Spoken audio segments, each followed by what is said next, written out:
something is happening, and perhaps that's the only thing we can truly say for sure, that something is happening. There is not nothing. In fact, nothing may very well be a fiction. So long as there is something, there cannot be nothing. And perhaps there never was nothing and never will be nothing. Perhaps something is always what has always been. And that fact, the fact that we can look around here, that you can listen to these words and I can address you, the fact that anything is happening at all is quite frankly preposterous in the most wonderful way. Isn't it truly, truly strange? And I can sense that my mind tries to go and explain that. As I've said before, it tries to solve it as a problem. Because, oh no, we can't have uncertainty, can we? Oh no, that makes us far too uncomfortable. The unknown? The ineffable? Existential dread.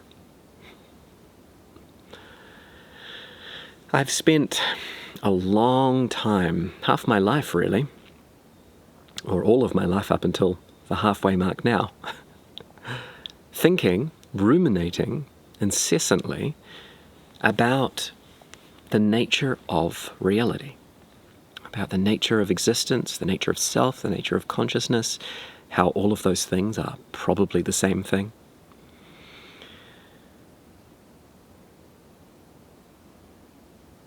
And I've realized that there really isn't an answer. If I'm truly honest with myself, I can sense that there is a feeling of wanting to arrive at certainty.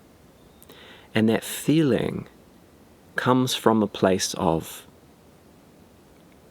latent dread and confusion.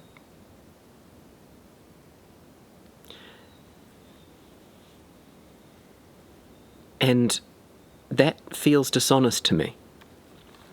It feels like if I were to create some grand unified theory of everything, if I was to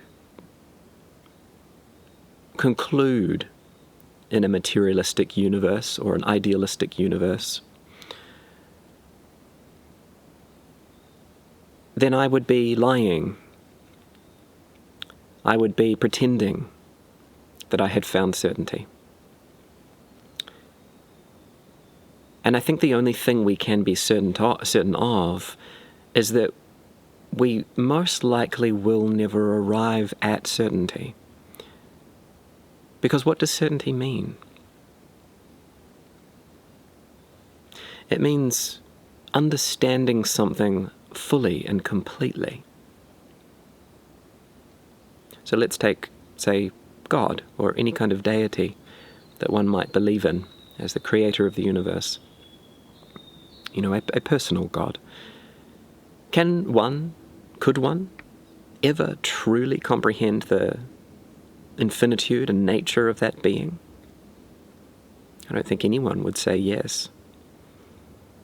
Not with the mind, at least. And so if that's true, then no certainty could be had even if there were such an entity. There would always be another question. Ah, yes, so this exists, but why? Why is it this way and not that way, you know?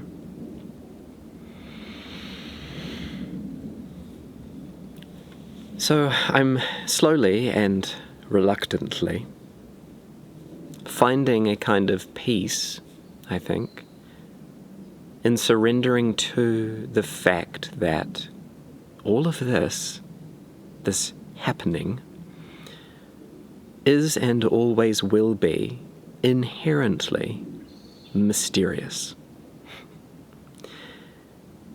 And I've found that when I accept that, moments of being able to accept that,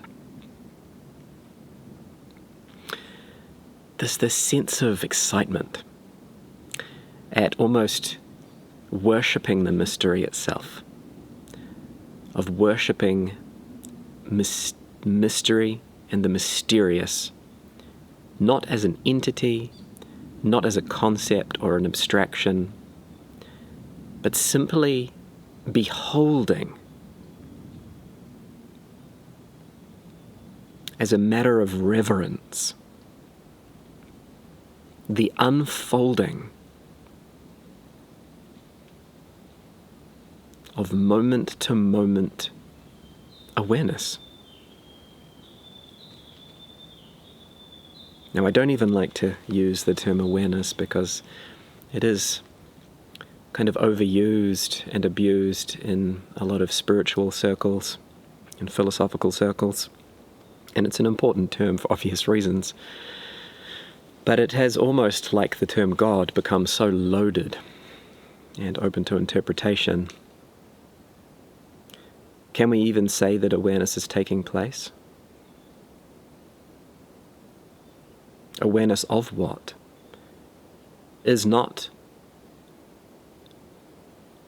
what we're aware of awareness itself, and so therefore it is, as an abstraction, it is moot? Because there's nothing that you can't not be aware of.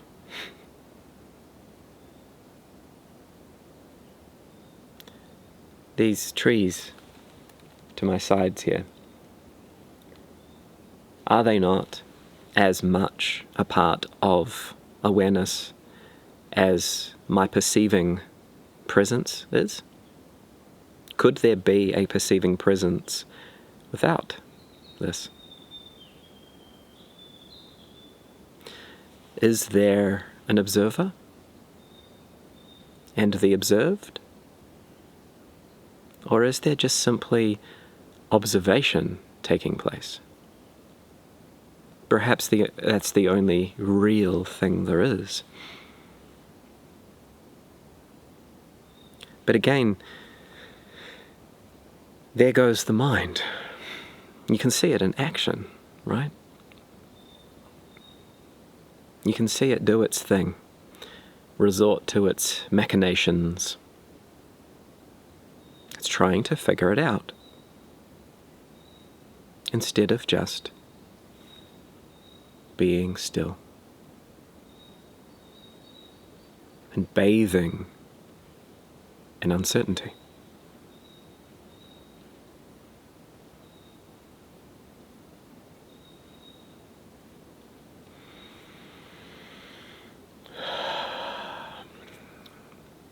When I stopped just now, stopped my mind ticking, I felt peace move through me. And is that not what we are trying to accomplish when we seek to solve a problem with the mind? We're trying desperately to reach a sense of contentedness and rest, peace. And we think that by thinking more, we will be able to stop this endless pursuit of thinking. But, as you can see, it's self-defeating.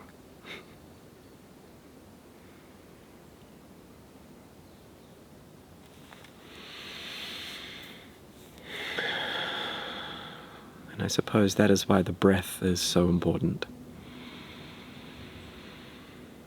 Because it brings us back down to the felt sense, to presence, out of here and back into here. And that has been a very difficult thing for me to embody, to truly learn and be okay with. There is so much up here that tries to protect us, isn't there? And it's all programmed from our childhoods and our upbringings and our conditioning in society and our exposure to trauma, life events.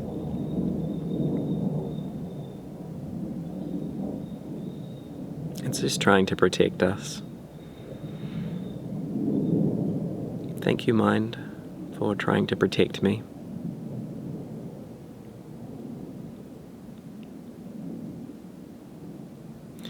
Sometimes just by doing that, acknowledging it, gives it some rest.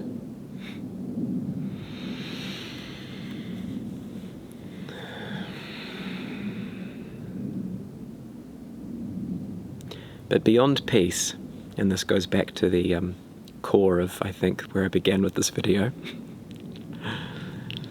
Beyond peace, there is a passion, an excitation, a reverence for the great mystery. Because when you are at enough peace, even just for a moment, your heart or soul, spirit, or whatever you want to call it, opens up enough to be able to have a capacity for something greater, higher, bigger, wider, deeper. All of these words don't really fit. They diminish it, but you know what I'm talking about. This is the experience of the sacred, or the divine, to use religious language. Again, diminished by using certain language to certain people. But if you can get beyond that, if you can look beyond the interpretive language of religions and philosophies, you can see what they're all pointing to. That perennial discovery of something truly awe-inspiring and mysterious, the nature of nature itself, of all that is, of all that was and will be.